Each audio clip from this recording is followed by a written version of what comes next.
Record, está gravando então. Exato. Último dia do mês, hein, gente? Vencemos maio. Boa tarde a todos. Estando no horário regimental, eu declaro aberta a presente sessão. Boa tarde a todos os conselheiros, representantes e a todos que nos acompanham na live do YouTube. O item 1 da pauta é recurso do contribuinte para o Conselho Superior, número 1067/20, recorrente habitacional Empreendimentos Limitada. Relator o conselheiro Cláudio Henrique de Oliveira, em substituição ao conselheiro Simon. Representante fazendário, doutor Rafael. Estando em condições, eu solicito ao conselheiro relator que profira o seu relatório, por gentileza. Senhor presidente, é uma questão de ordem, por favor. Pois não? Estou impedido nesse processo. O item 1 da pauta, doutor? Sim. Então, o doutor Fábio está impedido.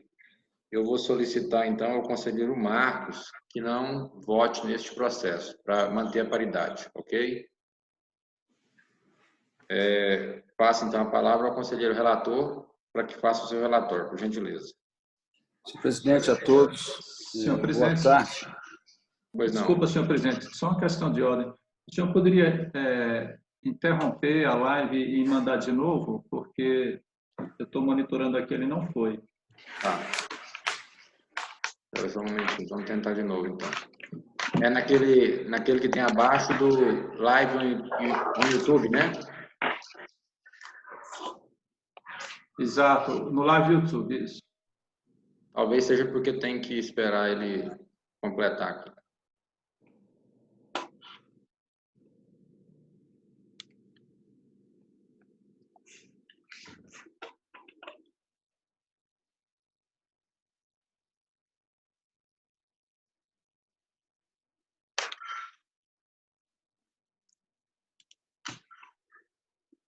Com a palavra, então, o conselheiro Cláudio, para proferir o seu relatório, por gentileza. Boa tarde, presidente, boa tarde a todos presentes. A acusação é que houve aquisição de bens por meio de notas fiscais relacionadas abaixo, né, juntadas ao processo, no qual destacou indevidamente o imposto pela alíquota interestadual sobre a pretensa condição de contribuinte do destinatário. Trata-se de uma empresa da construção civil e, por isso, ela não poderia trabalhar com a alíquota, pois, no entendimento do Código Tributário Estadual, ela é não contribuinte. Desta forma, ficou sujeita a uma multa formal de 70%. A empresa se defende, dizendo que não é contribuinte. Antes, porém, destaco, as notas fiscais foram aqui juntadas das mercadorias e da redução da alíquota para o destinatário, como se contribuinte fosse CMS. Vem em síntese, alegando que não é contribuinte, que não é mercadoria para o comércio, que é mercadoria para utilização em obras, pede pela improcedência do feito. O julgador singular conheceu do recurso, negou-lhe provimento para considerar procedente o auto. Porém, ele fez a adequação da penalidade ao artigo 11, ou como queiram, limitador imposto pelo parágrafo 11 do artigo 71, e ficou considerado a uma alíquota de 12% para a operação. Sendo que ao contribuinte foi aplicado o artigo 71, parágrafo 11, inciso 2b, limitado a 12%, em relação às notas fiscais de entrada sobre a pretensão de contribuinte do imposto que a empresa atuada não é, por ser mais benéfica. Houve as folhas 46 do processo físico, segundo o despacho 709, a anuência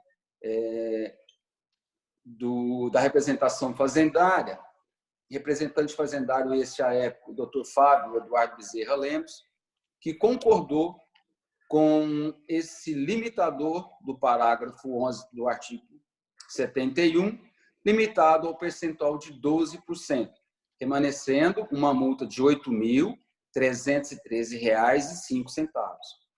Novamente interpõe recurso agora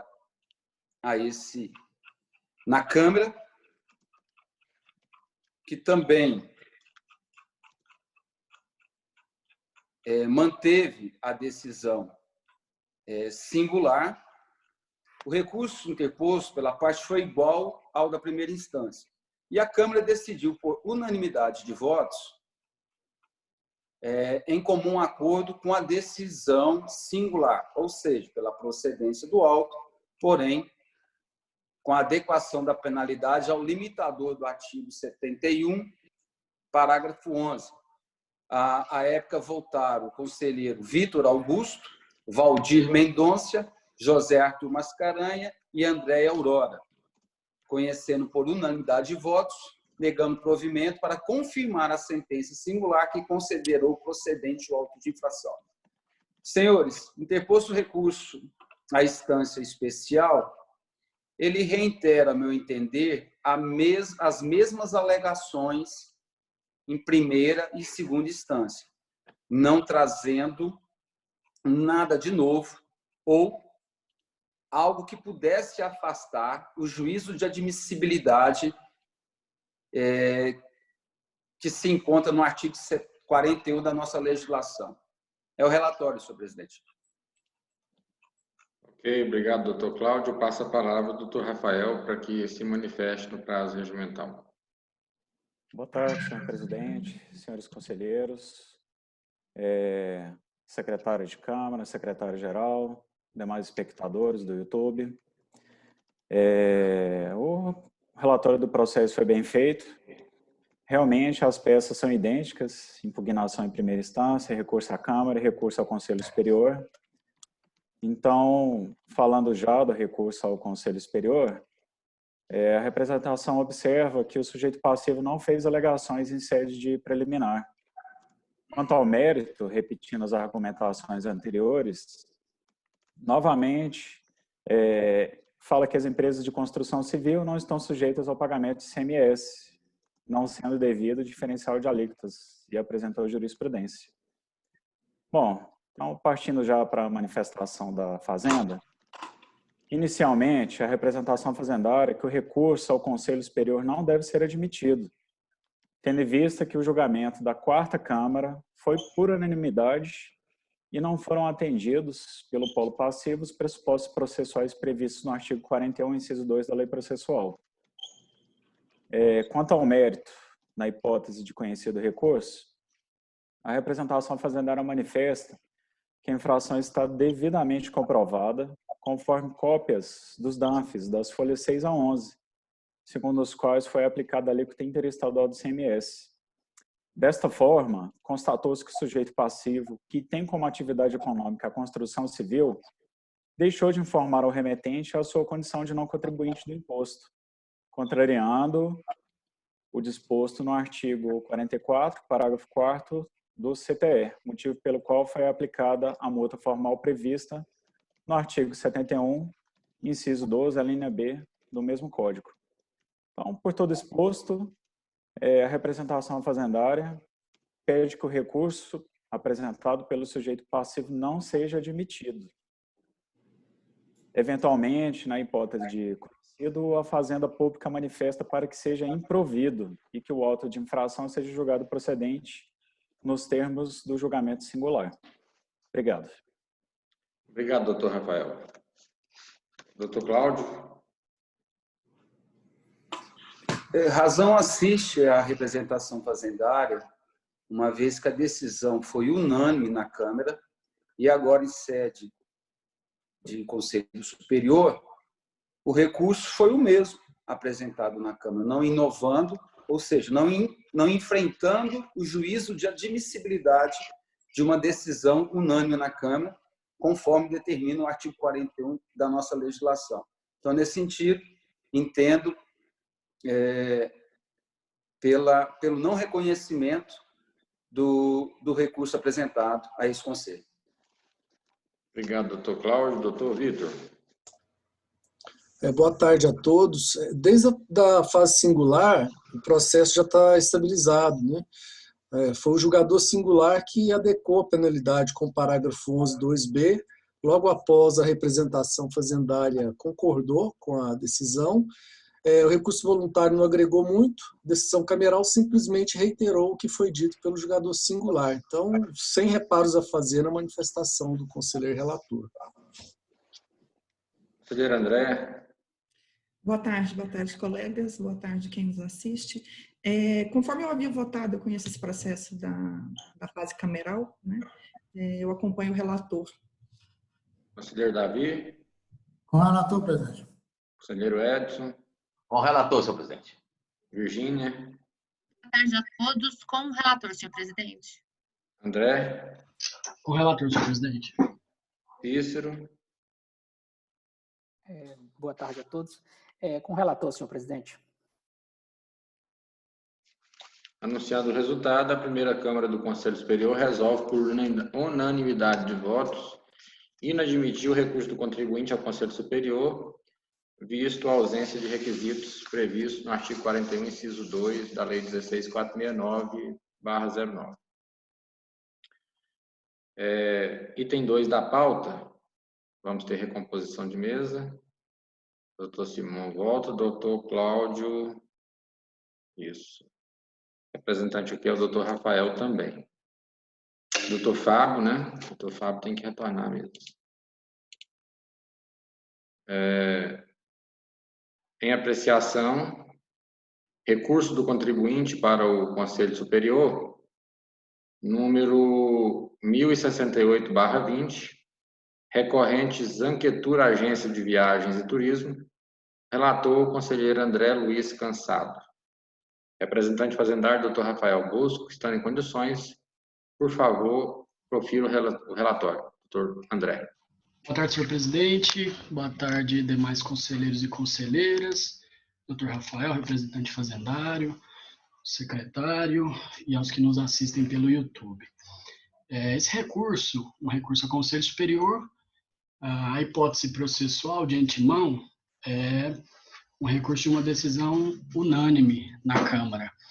Este e os outros dois que virão em sequência não são de minha relatoria, mas são muito semelhantes, alterando apenas a data das autuações.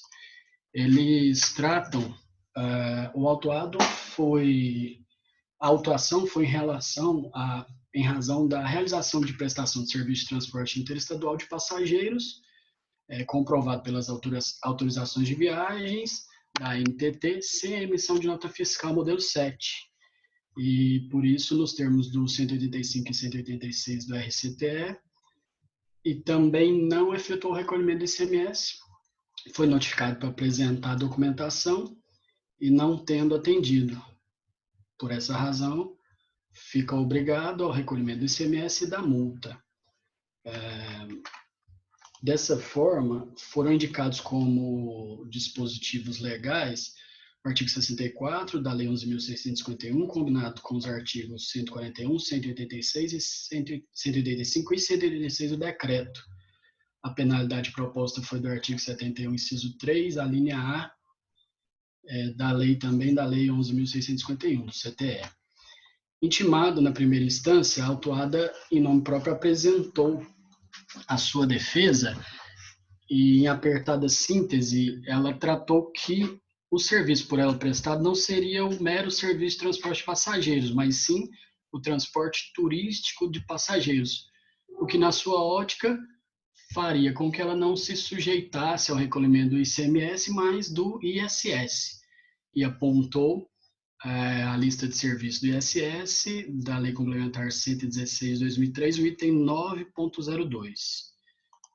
Reforçou a alegação, apontando as atividades dela, descritas nos seus quinais, e aduzindo ainda a definição de agência de viagem, constante do decreto 84.934 de 1980. Alegou também que, em consulta à gerência de orientação tributária, a gerência teria respondido que a sua atividade de turismo não estaria sujeita ao ICMS. Transcreveu esse exercício de decisões favoráveis à sua tese, de não incidência do tributo. Na primeira instância, o julgador singular afastou os fundamentos e manteve o auto de infração em sua totalidade. Novamente intimada, ela apresentou o recurso, a impugnação em segunda instância, melhor dizendo, em que alegou, além das matérias trazidas no primeiro momento, ela alegou uma preliminar de nulidade, em razão de entender que a intimação da sentença seria irregular, porque não teria, na intimação, ela não trata da sentença, ela trata da intimação, dizendo que a intimação não teria trazido os fundamentos da decisão. E por isso entendeu ser nula, alegando aí cerceamento de defesa e infringência ao princípio contraditório da ampla defesa. Quanto ao mérito, reiterou as matérias, alegando que ela estaria sujeita ao ISS e não ao ICMS. O julgamento cameral afastou a alegação de nulidade por unanimidade, por entender que a intimação não deve trazer todos os fundamentos da decisão, por óbvio. Até porque o sujeito passivo tem acesso aos autos e acesso à decisão que lhes foi desfavorável. Tanto foi assim que ele teve a oportunidade de apresentar um recurso à Câmara. Quanto ao mérito, manteve as razões da sentença, comprovando ou fundamentando que o ICMS é devido, uma vez que ela realizou o transporte interestadual de passageiros. Manteve a aplicação da multa e, inconformado, o sujeito passivo, antes disso, a representação fazendária apresentou o documento entendendo não comportar recurso, uma vez que a decisão cameral estaria correta. O sujeito passivo apresentou o presente recurso ao Conselho Superior, repetindo em todos os termos a impugnação em segunda instância, inclusive com relação à preliminar de suposta nulidade da intimação da decisão de primeiro grau. No mérito, repetiu todos os fundamentos de que não estaria submetida ao ICMS, mas sim ao ISS.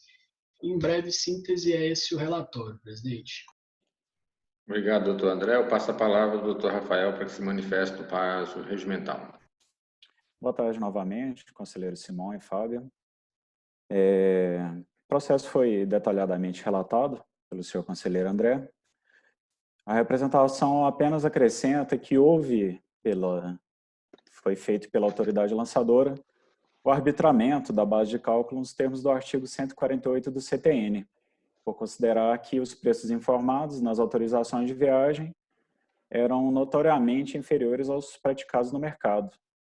No entanto, a terceira Câmara Julgadora aplicou a pauta de valores instituída pela Instrução Normativa número 05309, no seu julgamento, que, pelo mérito, decidiu pela parcial procedência do lançamento. E a representação concordou com esse julgamento cameral. Bom, acrescento também ao relatório que antes da lavratura do auto, o sujeito passivo foi intimado pela autoridade lançadora a apresentar as notas fiscais referentes ao serviço de transporte de passageiros. E ele apresentou as notas fiscais das folhas 33 a 42, mas essas notas não são do ICMS, são notas fiscais relativas ao cumprimento das obrigações principais e acessórias de outro imposto, no caso do ISS. Essa informação vai ser útil nas considerações que a representação fazendária vai fazer adiante. Pois bem, já falando do recurso ao colém do Conselho Superior, em preliminar, o sujeito passivo alega que o auto é nulo por falta de fundamentação fática e por cerceamento do direito de defesa. No mérito, já, ele alega, conforme dito pelo senhor relator, que não realiza o transporte de passageiros, mas sim atividade turística, a qual não está sujeita à incidência de ICMS, mas sim de ISS. Fala que o serviço prestado não é o transporte de pessoas pura e simples, mas a execução deste transporte dentro de um contexto mais amplo, que envolve serviços típicos de turismo, como agenciamento, organização, promoção e intermediação das viagens e pacotes turísticos. Essas afirmações estão nas folhas 101 dos autos. E, neste sentido, ele apresentou essas notas fiscais mencionadas pela representação e o certificado do Ministério do Turismo, sendo que as atividades descritas no seu QNAE do CNPJ corroboram suas alegações. Ele alegou que fez uma consulta GEOT, Gerência de Orientação Tributária, questionando sobre a incidência de ICMS ou ISS relativamente às suas atividades. Segundo ele, a GEOT manifestou que entende pela aplicação do ISS e não do ICMS para a atividade desenvolvida pelo impugnante, que é a atividade típica de turismo, com execução em veículos próprios. Ele alegou também no mérito que nunca desempenhou atividade de transporte rodoviário intermunicipal ou interestadual regular de passageiros, sendo que não tem autorização da ANTT nesse sentido. Argumentou que essas autorizações da ANTT não são suficientes para embasar ou fundamentar a autuação. Por fim, ele pediu que o seu recurso seja provido e que o auto de infração seja julgado procedente. Pois bem, já falando da representação, da manifestação da representação fazendária. Quanto às preliminares, o sujeito passivo se refere à impugnação em segunda instância, afirmando que em primeira instância, afirmando que antes dessa não teve prazo para se defender, de forma a apresentar matéria fática para contestar a decisão administrativa. Ou seja, ele fala que não foi intimado antes da lavratura do auto. Só que o contraditório e a ampla defesa, como os senhores sabem muito bem, se iniciam com a ciência do sujeito passivo da intimação que o comunica da instauração do procedimento fiscal, sendo necessário observar que o sujeito passivo exercitou os referidos princípios plenamente ao longo de todo o pátio, conforme se verifica dos autos. Portanto, não existe nenhum cerceamento de direito de defesa. Também, ao contrário do que alega o sujeito passivo, o auto de infração foi lavrado com toda a descrição fática necessária e que tem subsunção aos fatos imputados, aos dispositivos indicados como infringidos, no caso, bem como foram acostados os documentos que comprovam a infração. Mais importante ainda, em sede preliminar, e a representação observa, é a constatação de que a decisão da terceira Câmara Julgadora foi por unanimidade e que não foram atendidos os pressupostos existentes no artigo 41, inciso 2 da Lei Processual para que o recurso do sujeito passivo seja admitido, motivo pelo qual, inicialmente, a representação manifesta que o recurso não seja conhecido. Quanto ao mérito já, senhores conselheiros, a representação fazendária observa que o sujeito passivo foi notificado a apresentar as notas fiscais referentes às prestações de serviço objeto da autuação. No entanto, apresentou as notas, conforme dito anteriormente, relativas ao ISS, emitidas por outra empresa, pela filial de Goiânia, a qual não está no polo passivo da autuação. Tais notas fiscais foram emitidas junto à Prefeitura de Goiânia para fins de cumprimento das obrigações principais e acessórias do ISS, motivo pelo qual não foram considerados para redução do objeto da autuação, conforme nota explicativa da autoridade lançadora, das folhas 43. Outra questão importante é que, embora a filial do Maranhão, do Estado do Maranhão, sujeito passivo da autuação tenha um certificado do Ministério do Turismo e o QNAE e do CNPJ descreva atividades de turismo, consta do mesmo documento que a empresa descreve, realiza outras atividades econômicas, dentre as quais, observa, senhores conselheiros, o transporte rodoviário interestadual de passageiros e intermunicipal também. Sobre o parecer referido, que é o de número 493/2013 da GEOT, é necessário observar o seu conteúdo em plenitude, não apenas os trechos, determinados trechos, como fez o sujeito passivo em sua defesa. O parecer sustenta que, embora o sujeito passivo realize atividade de turismo, as quais estão na lista de serviços dos municípios tributados pelo ISS, o parecer fala que a empresa deve manter a inscrição estadual, pois também realiza outras atividades sujeitas à incidência de ICMS. Aliás, é o que consta nas alterações contratuais do sujeito passivo, que descreve, dentre os seus objetivos econômicos, o seguinte: transporte rodoviário coletivo de passageiros sob regime de fretamento intermunicipal, interestadual e internacional. O sujeito passivo alega que não faz o transporte regular e que não tem autorização da ANTT para tanto. A representação observa que essa afirmação pode ser verídica, a empresa, de fato, pode não operar uma linha regular de ônibus entre a cidade de Goiânia e São Luís do Maranhão. Porém, realiza o transporte em modalidade de fretamento e de forma eventual, o que também se enquadra como fato gerador do ICMS. É o que consta em suas alterações contratuais. Ponto crucial da autuação, senhores conselheiros, é que todas as autorizações de viagem emitidas pela NTT, que são objeto da autuação, descrevem uma situação fática totalmente diferente do que alega o sujeito passivo. Conforme os documentos acostados, né, que são essas autorizações das folhas 9 e 28, as viagens se encerram no segundo dia seguinte com partida em Goiânia. Chegada a as viagens se encerram no segundo dia seguinte. Num dia sai de Goiânia, no segundo dia chega em São Luís, no primeiro dia chega em São Luís, e no segundo dia consecutivo o veículo já retornou a Goiânia. Ou seja, o que ele está descrevendo é totalmente contrário do que acontece com os veículos. Isso não tem correspondência com uma atividade de turismo, né? Quando ele afirma que de um contexto mais amplo, de agenciamento, pacotes turísticos, acompanhamento em roteiros, hotéis, não tem nada a ver. Então, a representação contesta que existam pacotes turísticos que se realizem dessa maneira em tão curto prazo de tempo. Também, senhores conselheiros, já caminhando para encerrar, todas essas autorizações de viagem, em sua maioria, conforme lista de passageiros anexadas, têm pessoas naturais do próprio estado do Maranhão, que também contradiz a afirmação de que se trata de turismo.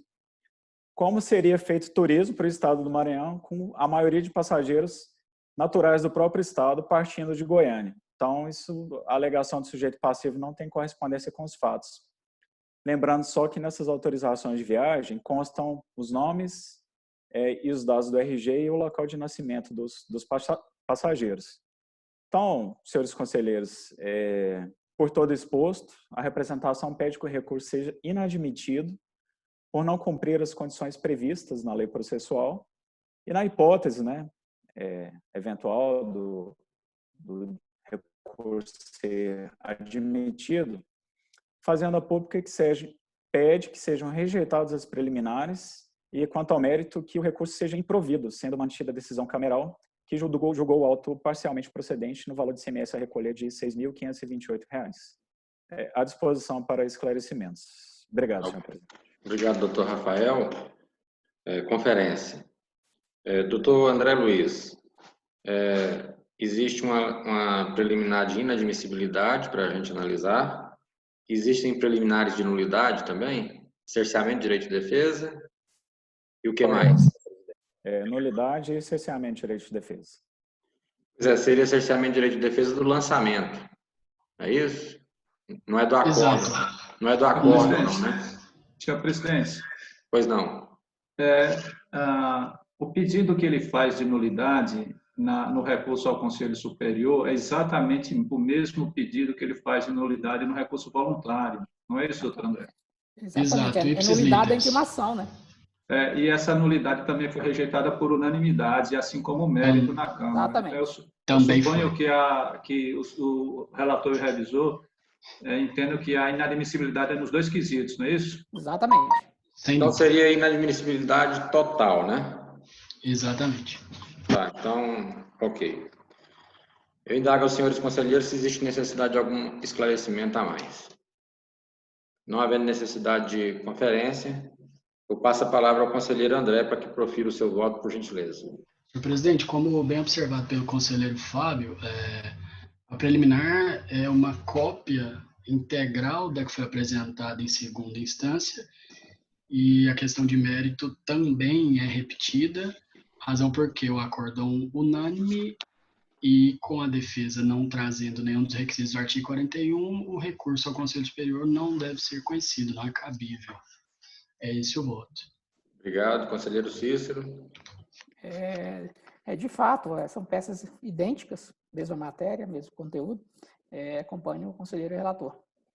Marcos. Relator, presidente. Fábio. Relator, senhor presidente. Simon. Com relator, senhor presidente. Vitor. Com relator. Andréa. Conselheiro André.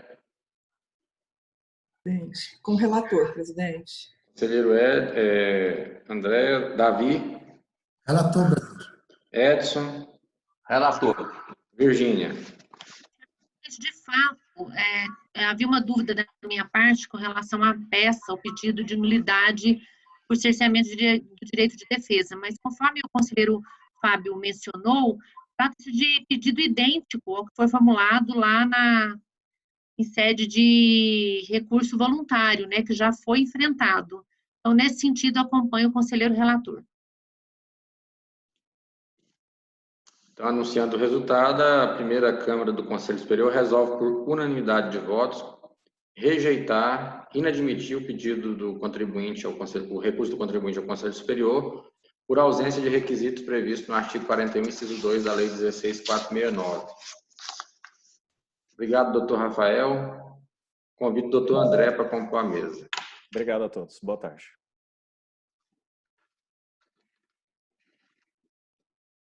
Item 3 da pauta, recurso do contribuinte para o Conselho Superior 1069/20, recorrente Zanquetu, Agência de Viagem e Turismo, relator conselheiro Edson Abrão. Representante doutor André. Estão em condições, por gentileza, conselheiro Edson. Tá. Boa tarde, senhor presidente, senhores conselheiros, representantes da Fazenda Pública, secretário.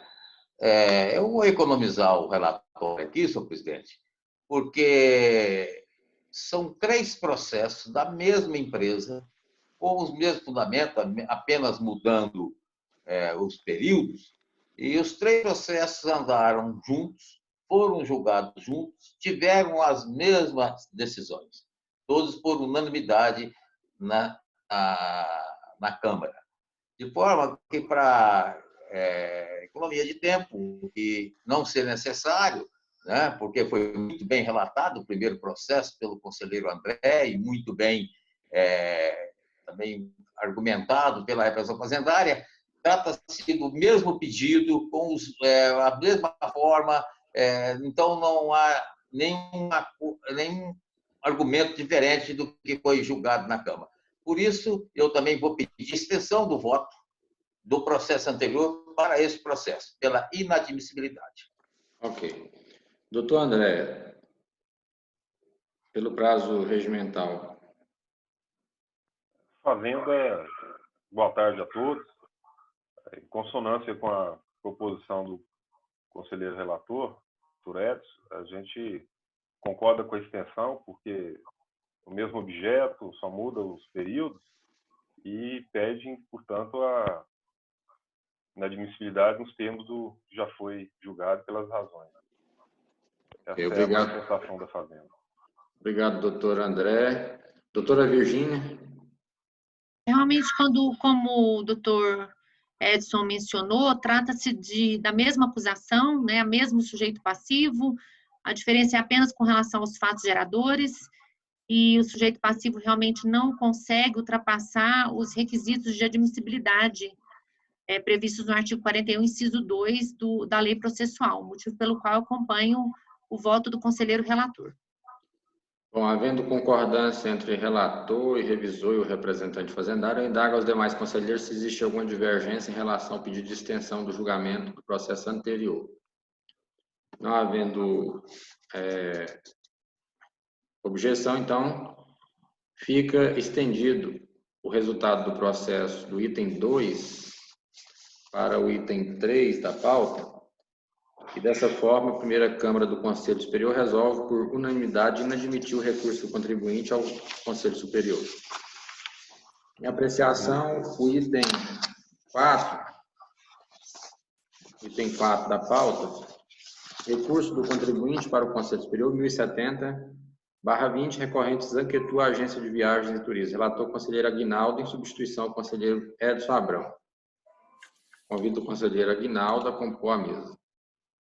Senhor presidente, como esse processo trata-se da mesma matéria e como foi na Câmara unânime, eu peço extensão do processo anterior.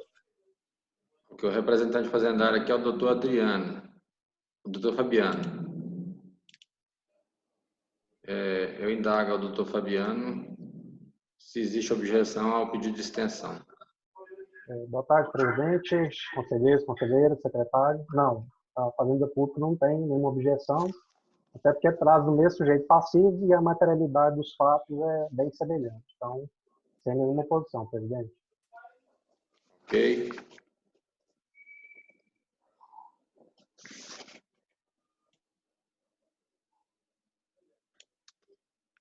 Bom, o relator propõe a extensão do julgamento dos processos, o item 2 e 3, para o item 4. A representação concorda. Eu indago aos demais conselheiros se existe alguma objeção. Então, não havendo objeção, a primeira Câmara do Conselho Superior resolve, por unanimidade de votos, inadmitir o recurso do contribuinte ao Conselho Superior, tendo em vista que não cumpriu os requisitos legais previstos no artigo 41, inciso 2 da Lei 16.469. Senhores, hoje o julgamento foi bastante tranquilo, né? E nós não temos mais processos para apreciar nesta sessão. Portanto, eu agradeço a presença de todos, conselheiros, de representantes, secretária, e também de todos os que nos acompanham pelo YouTube. Semana que vem, dia 1º de junho, começam as sessões das câmaras julgadoras. Então, no mês de junho, a gente vai ter, na primeira semana, julgamentos camerais, né, de segunda instância, das primeira, segunda, terceira e quarta Câmara, e a partir da segunda semana retornamos com os julgamentos do Conselho Superior. Então, agradeço a todos, um grande abraço, um bom final de semana, e fica convocada a próxima sessão para o dia 8 de junho, às 14h30. Muito obrigado. Boa tarde. Boa tarde a todos, bom final de semana.